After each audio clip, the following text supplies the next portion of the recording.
आदरणीय व्यासपीठ, बाबा साहेब, भगवान बुद्ध को नमन करता हूँ, प्रणाम करता हूँ। आपसे ज़्यादा समय नहीं लूँगा।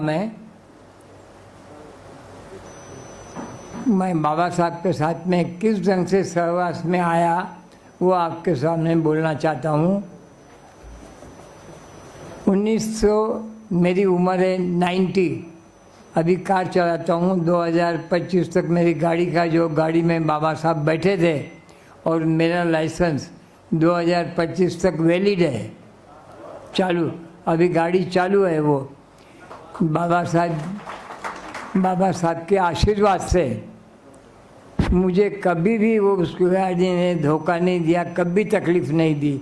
अभी भी नए कंडीशन में मैं उसको 26 जनवरी और 15 अगस्त को निकालता हूँ, बाकी खड़ी रहती है गाड़ी। आपको मालूम होगा,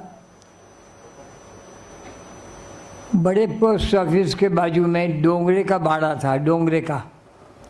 उस टाइम पर मिलिंद कॉलेज बन रहा था और मिलिंद कॉलेज बनते समय एक पहलवान थे बाट साकड़े साहब, रुंजा जी बाट साकड़े, जिन्होंने वहाँ देखरेख करते थे। और मेरा पानी का इंजन चलता था और लाउड स्पीकर का बिजनेस था।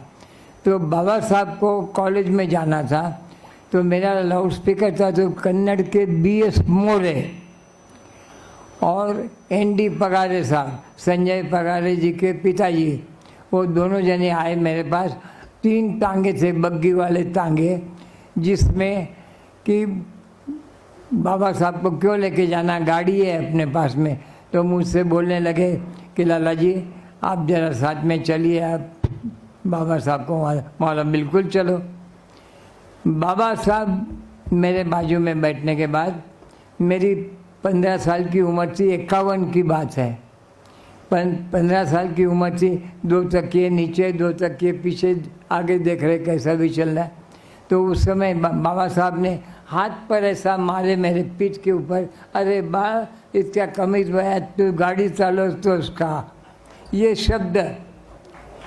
शब्द अभी भी मेरे कान में गूंजते हैं और मुझे किसी चीज़ की तकलीफ़ नहीं होती। मेरे पिताजी आर्य समाजी, जिन्होंने औरंगाबाद में अंतर्जातीय विवाह और पिताजी ने चालू किया, वो अभी तक चालू है। हम जात पात नहीं मानते। और बाबा साहब के आशीर्वाद से मैं हमेशा बाबा साहब को याद करता हूँ और प्रणाम करता हूँ। और कांबळे साहब अचानक मिले MGM के प्रोग्राम में और कहने लगे कि बहुत अच्छी बात है, आपको बुलाएंगे हम। आपने बुलाए, सब लोगों ने मेरा सत्कार किया। बहुत बहुत धन्यवाद।